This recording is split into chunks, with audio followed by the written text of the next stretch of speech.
Number 15, letter A. An oxygen-16 ion with a mass of 2.66 times 10 to the minus 26 kilograms travels at 5 times 10 to the 6 meters per second, perpendicular to a 1.2 Tesla magnetic field, which makes it move in a circular arc with a 0.231 meter radius. What positive charge is on the ion? So anytime you start talking about magnetic fields, moving particles in a circular radius, you're going to be using this formula. That the radius of the circular radius, well, what else would radius be?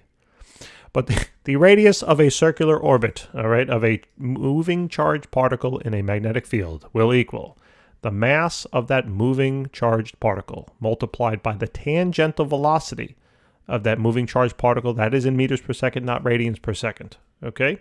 Divided then by the absolute value, okay, of that charge. Then multiplied by the magnetic field strength.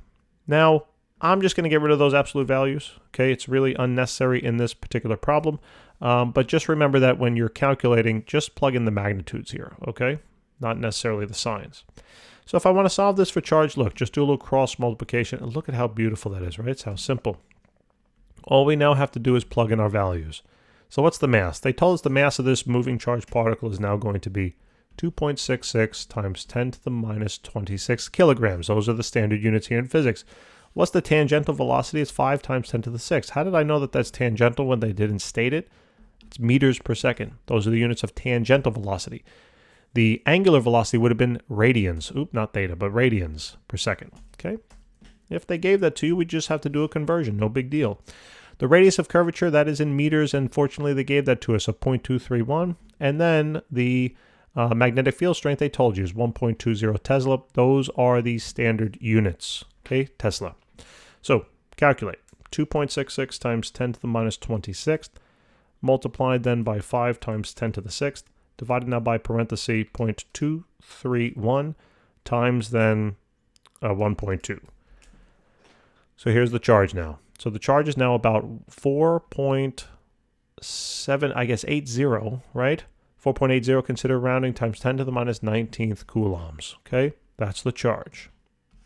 All right, now it says, okay, great, travels perpendicular. Okay, so now it says, letter B, what is the ratio? What is the ratio of this charge to the charge of an electron? So that's simple. Ratios are very simple, right? All you got to do now is take the charge, that the value you're trying to find the ratio of, basically. So we're going to take the 4.80 times 10 to the minus 19th coulombs, and then we're going to divide it by the charge of an electron.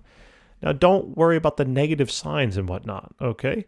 Just consider that, you know, just plug in the magnitudes. The negative sign is just, it just tells you that it's opposite that of a proton, all right? Doesn't mean direction at all right?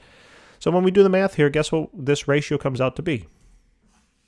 It comes out to be 3, right? Exactly 3, basically. So, that's interesting. And guess what? Let us discuss why the ratio found should be an integer. Well, we have discrete charge values possible. If this is the charge of an electron, and by the way, that's basically the same magnitude, not basically, but it is, same magnitude of a charge of a proton. It's impossible to have fractional amounts of an electron or fractional amounts of a proton. So the smallest charge that can be obtained is this, right? Because that's one electron or one proton. It can't get any smaller than that. But then how much would 2 electrons or 2 protons be? Well, it'd be double that. So it'd be 3.2 times 10 to the minus 19th. How many would 3 be? Oh, wait, that'd be 4.8 times 10 to the minus 19th. Okay, etc.